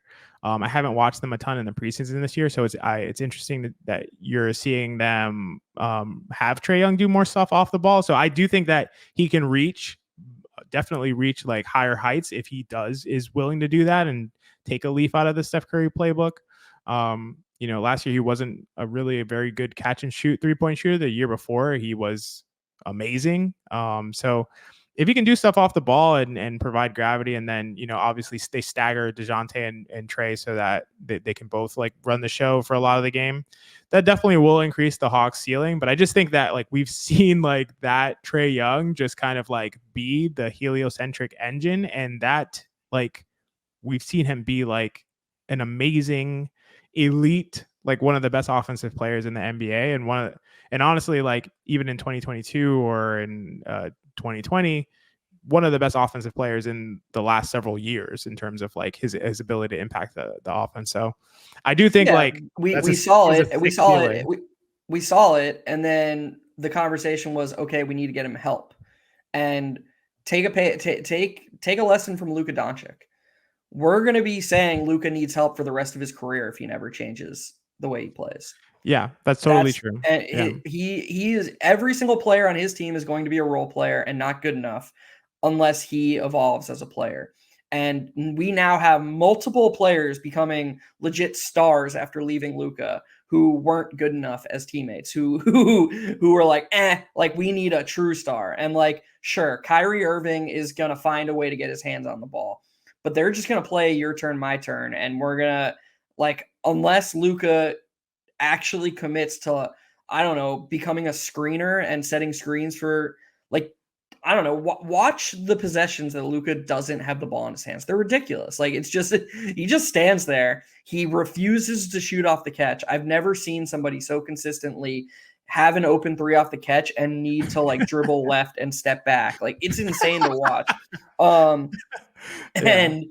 And we're going to spend his entire career saying, oh, like, we need to get him more help. He needs more help. He needs more help. Unless he figures out that, oh, this didn't work for LeBron James. I don't think it's not going to work for me. LeBron went to Miami and learned how to play team basketball. That was like the most important thing he learned how to do, was how to impact the game without the ball in his hands next to Dwayne Wade. And if he can do that, Luka Doncic and Trae Young can do that, or not can do that, but need to do that too. Yeah, I totally hear what you're saying. I guess like my view is more like, I don't think Trae Young can do more. Like, I don't think he can be better than he has been. Like, for instance, do you think Trae can have better offensive seasons as far as like impact than he has had already in his career? Like, if he were to do more stuff off the ball, because then you're talking about like, this is like one of the offensive players of our generation, like all time kind of thing. But individual impact and maximizing your team ceiling are sometimes different. And like, so what I'll say by that is, if you look at impact metrics and you look at 2009 LeBron and then you look at 2013 LeBron, 2009 LeBron is like one of the greatest seasons we've ever seen. And you would say, can LeBron have a higher individual impact? Maybe not, but a lot of that was what team circumstance and his role asked him to do. He was a better basketball player in 2013 than 2009. And if he went back in if his 2013 self traveled back to 2009 and played that season again, his impact metrics would probably look worse, because he would have recognized that the best way for his team to be the best was for other guys to be more elevated. What LeBron did in 2009 is one of the most unbelievable things we've ever seen, because his team was betting favorites to win the championship with him basically just playing 1-on-5. Like, that's what we've never seen that before. We'll never see it again. The league is more evolved. There's more good players. you can't win that way. That's just not how you can't win a championship that way. So no, maybe the impact metrics will never like Trae Young as much as they liked him 2 seasons ago. But I believe Trae Young would be a better basketball player, and the Hawks would have a higher ceiling if he took a step back almost. Yeah, this is an interesting conversation for sure, and we'll be having plenty more of them throughout the season, I'm sure, as we talk about other teams. But definitely interesting perspective. So I just want to switch over to our last game that we're going to preview. Game 3 of the regular season is going to be the Knicks at the Pelicans. Knicks going down to New Orleans to battle the Pelicans. I can start on this one. To me, I do. Maybe I'm just suffering from optimism bias. I don't know what's going on, but I do think New Orleans is like a little better than people give them credit for. I think they're a tough defensive team. Obviously, if Zion is genuinely healthy, they will be a problem. You cannot stop Zion from getting to the rim. I don't think anybody's ever proven that they can do that. And he's not only explosive, but he's subtly like kind of shifty. Like he has a couple gears he can go to, and at his size and power, it's just completely insane. If you add Zion to a hard-nosed like defensive team that rebounds well and tries not to make mistakes, basically, they're going to be a tough night for anybody. So, but as far as previewing the Knicks game, to me, the key to me is Valanciunas.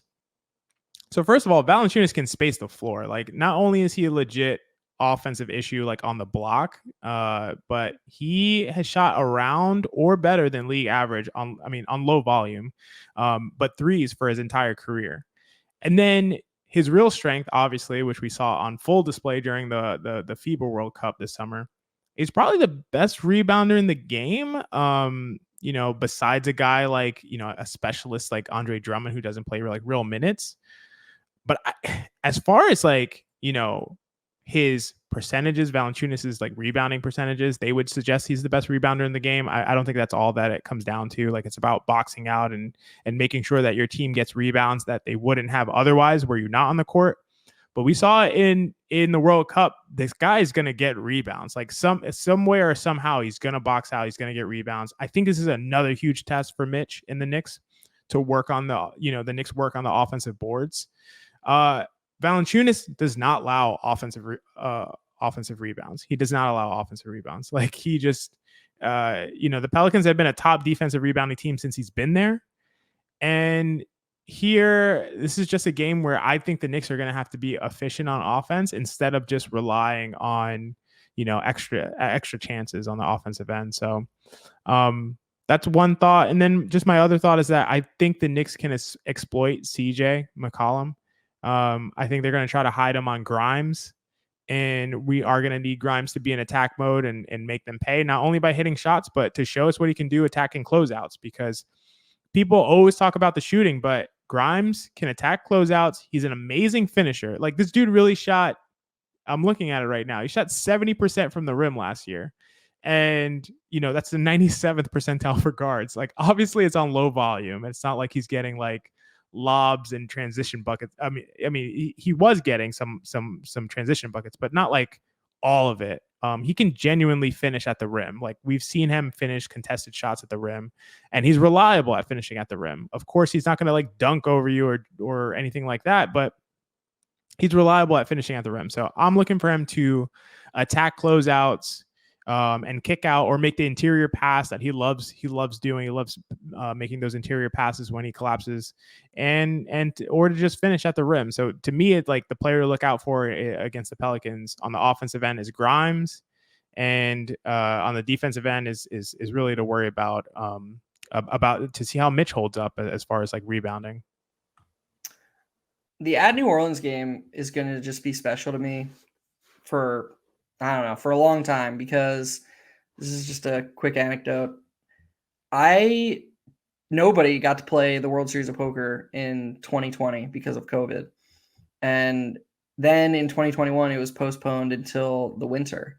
So it usually takes place in Las Vegas during the summer, and it took place during November in 2021, which is really weird.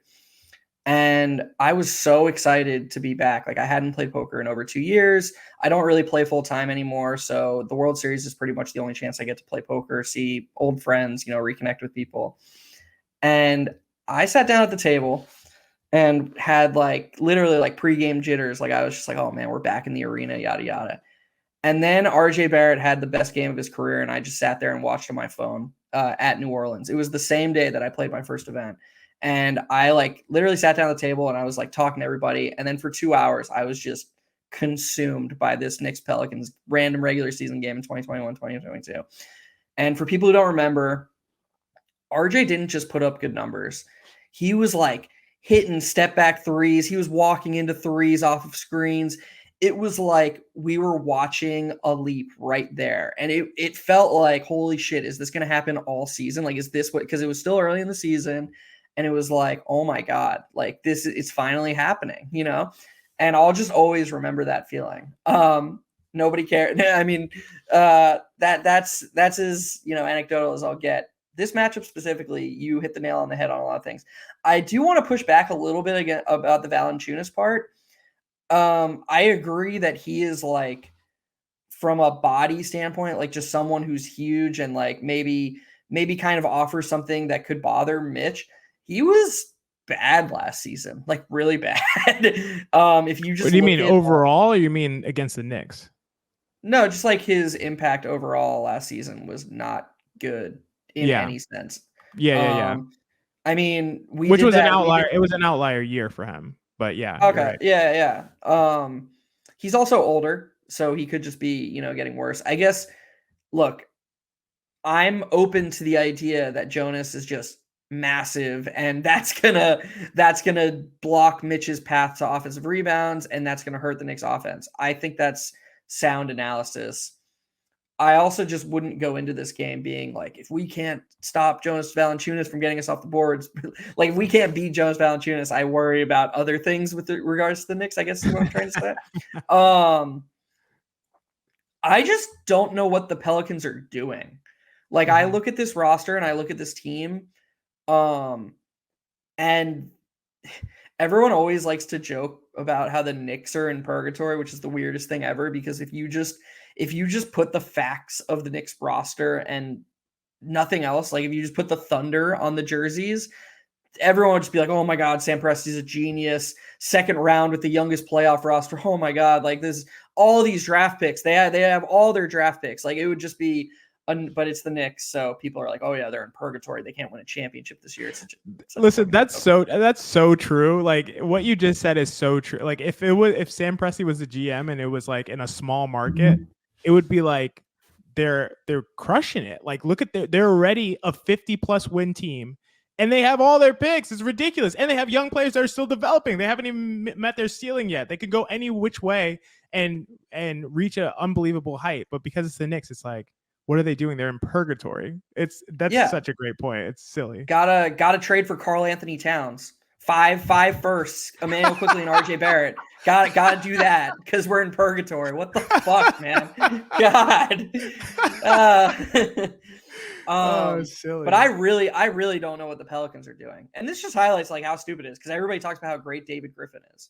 But like Leon, are we sure Leon's the guy? He's no David Griffin. There's no rhyme or reason to their roster. I've never really been super high on Brandon Ingram. I guess I'm not like a big bag guy, you know, like hey, people love to fawn over to like, oh, look at what he can do from 18 feet. But like the overall impact has never really been there. I don't know how much of that is his fault on the Pelicans specifically, because they haven't dabbled too much in him being a small ball four.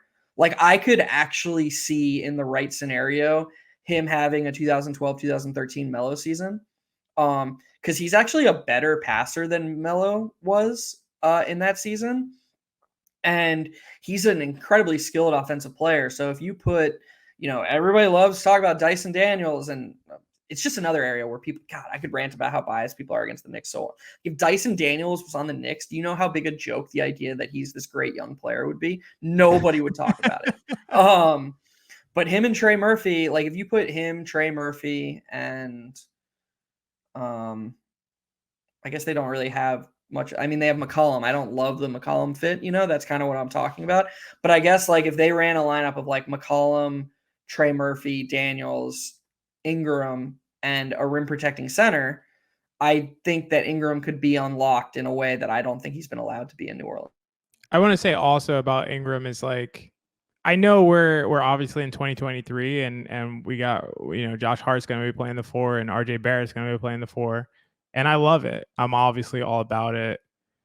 Brandon Ingram is like 190 pounds. He's like 6'9", 190 pounds. Like if anybody's going to have an issue as far as like their size and playing the 4, it's probably going to be him.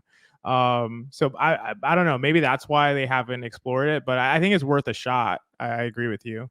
But yeah, that would be a concern to be like 6'9", 6'10", 190 pounds. It's a little bit too light there, I think. Maybe potentially. We'll see. Yeah, I don't know. I guess my ideal team setting is always going to be a 4+1, or a 5+0 in the sense of having Porzingis or like an actualized Miles Turner. I agree with you. Yeah. We're fully in agreement on that. I want, just to be clear for listeners, I want 1 through 12 to be shooters. Like I don't want I want 0 non-shooters is what I want. Yeah. And I just think so to me, if you say, I think Brandon Ingram is too small to be a power forward, you're going to look for someone bigger at power forward.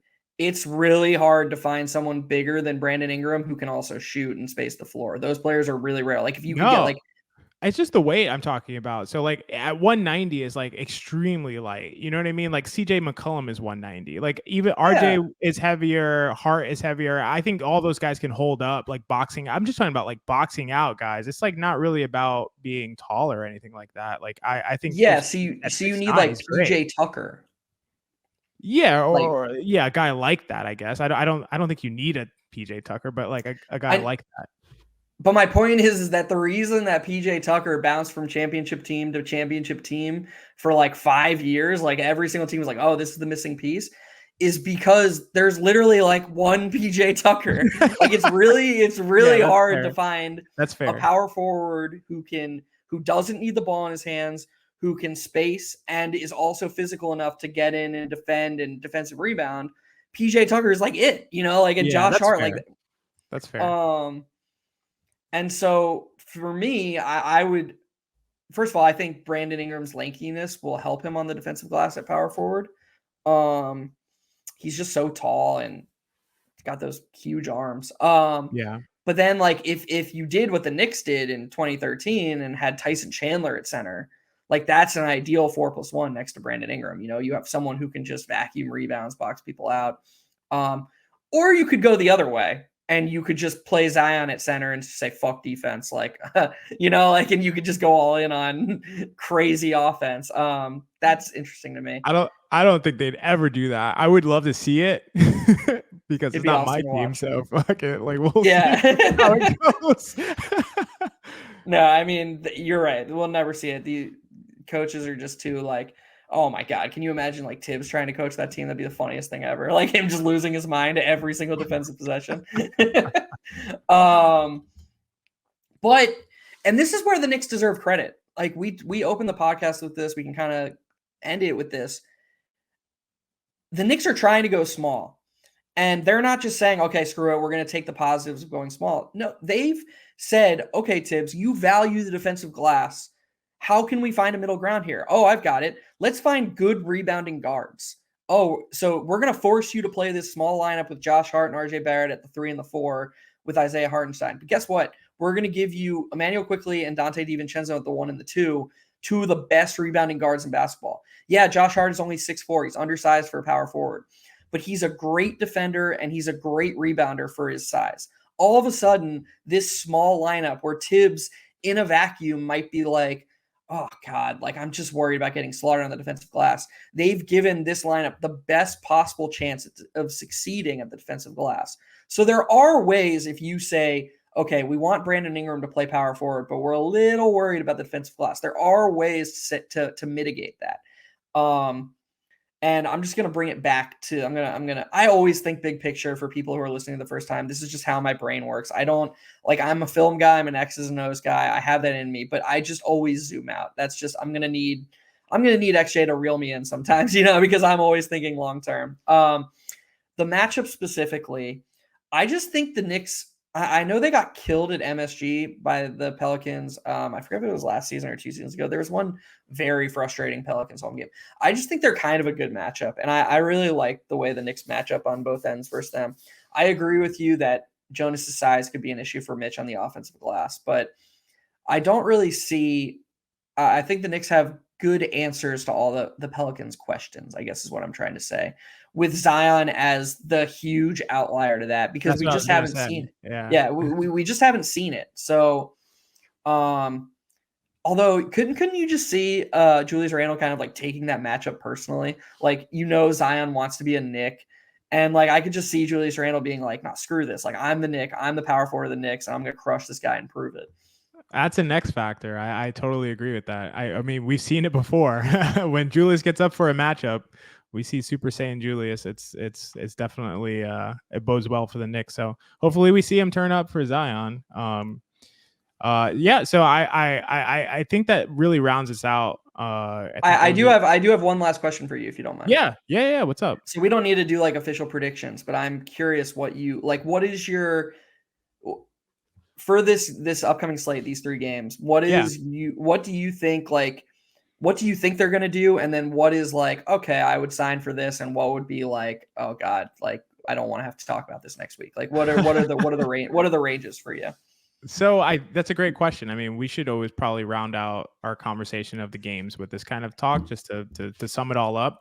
Honestly, I think there's a pretty broad range. I'm not going to lie. Like, I am more concerned about the Hawks and the Pelicans, I think, than probably you are. And you can say next, but like, I think if they let go of the rope and let go of their focus, they could easily end up 0-3 after those first 3 games. Like, I do think again, it depends on Zion. Like, what Zion are we getting? If we get Zion last year, that was like an MVP candidate for, the time that he was playing. I mean, a fringe MVP candidate, but still an MVP candidate nonetheless. Like, it's going to be tough. It's not going to be easy. I'm expecting 2-1. I'm expecting them to beat the Hawks and the Pelicans. I'm expecting them to lose against Boston, but I could see 0-3. I could see 1-2. So that's kind of where I'm at. So I'm going to say that if I had to bet on the most likely record, I would bet on 1-2. But it's so close that I'm not going to say that, like, if they go 2-1, I'll be over the moon thrilled. Like, a lot of it depends on how the games are played, which obviously matters. Like if they go 1-2 and get slaughtered twice, like, and eke out a close, of course, there are different outcomes. I just think that winning 2 straight road games against even fringe playoff teams, that's a hard thing to do. And that would be an impressive thing to do.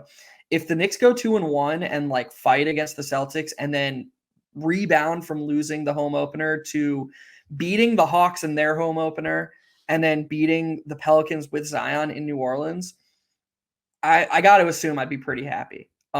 Whereas if they just go 1-2 and it's like they lose to the Celtics and then split road games against 2 pretty good teams, there's no way either one of us is going to be like, well, season's over, like, so. Yeah, not at 1-2 with this kind of, but okay. What's your, do you have an official, like, your projection as far as like the record for the Knicks record for the season? Cause you said between like 55 and 60 like, is there and not that it really matters. Like, it's less about us being right about the specific record and more about like the factors that are causing us to make those predictions. But I'm just curious, like, what do you think the Knicks are going to end up as?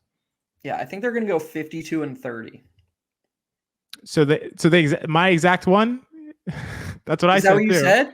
Yeah. Oh shit, that's boring. I obviously was listening. I thought you were going to say 56. Okay, 52. So we're at the same exact place. Yeah. I thought you said 50 plus. Oh man. I did. I mean, I said 52-30, but I said like. I said the range that I'm expecting is like between 49 and 52 games, but I said 52-30. Yeah, my bad. We talk about so many things. I can't say I memory banked your projection. Yeah, 52. You're fine. In fact, you could probably argue that like that's why the number was in my head. It probably was just sitting around like, I heard 52 earlier, but yeah, I think 52-30 is it. Yeah. Honestly, folks, if that doesn't sum up like how we just think alike a lot, then I don't know what will. Totally. Yeah. Okay. It makes sense then. I was just curious because I thought if you had them like winning like 57 games or something like that, I'm like, they have to go 2-1 on this stretch, like almost, you know what I mean? Yeah, I don't agree with that. Like they're going to win that. What's that win percentage? Like 50, if they win 57 games, that's like almost a 70% win percentage. Like then you're talking about, we're starting the season 1-2, and then you have to do even better than that. Yeah, they kind of have to. They would just have That to would go be 56. incredible.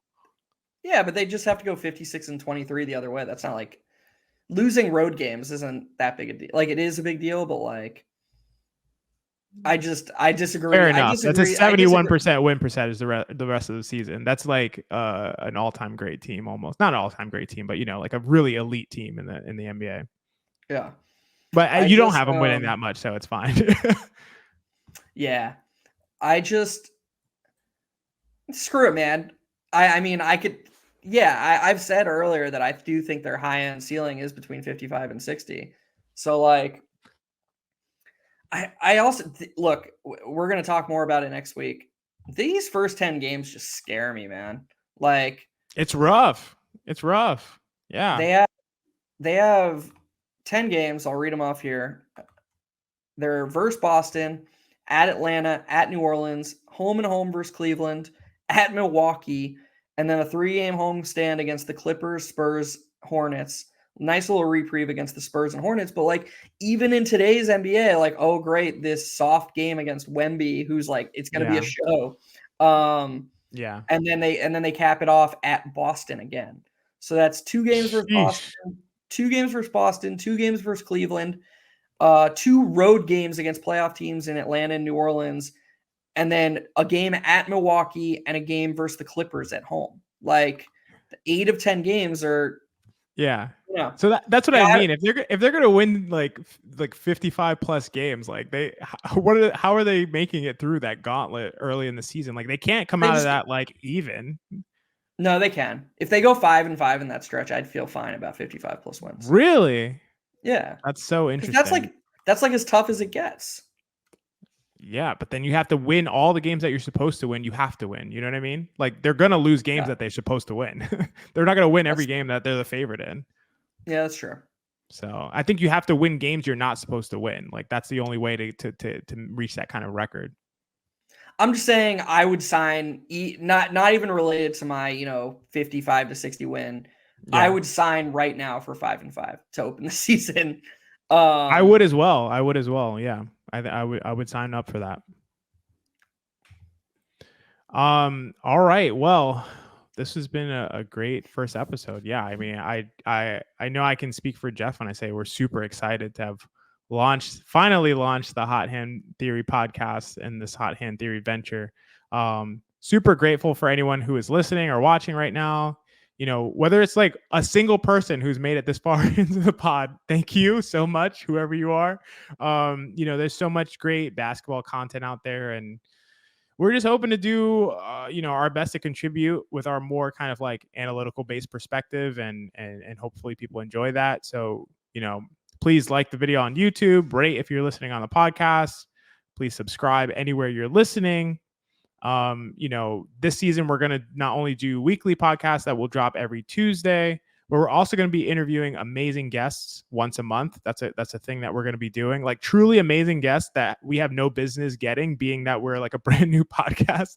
And if you're on YouTube, please leave a comment below with your thoughts. I love being in the comments. I will respond and engage with every single comment that comes in. There won't be one comment that I don't like address or engage in some way. So please do that. And anything you want to say, Geoff, to kind of sign us off? I just echo your gratitude. I mean, who cares about how many people follow you on Twitter/X or whatever it's called? But me and XJ had goals, and we had, things we talked about regarding like, oh, what can we do? And one of the things we talked about was like, oh, could we get, 300 to 500 followers by the end of the season? Because basically just starting something from scratch, and 340 of you like already follow us on Twitter before an episode drop. That's ridiculous. That's amazing. And to us, it's kind of reinforcement that y'all like the content we put out and you vibe with the way we approach the game. And you're just going to get a lot more of that in this kind of forum. We're kind of just free to talk however we want, however much we want.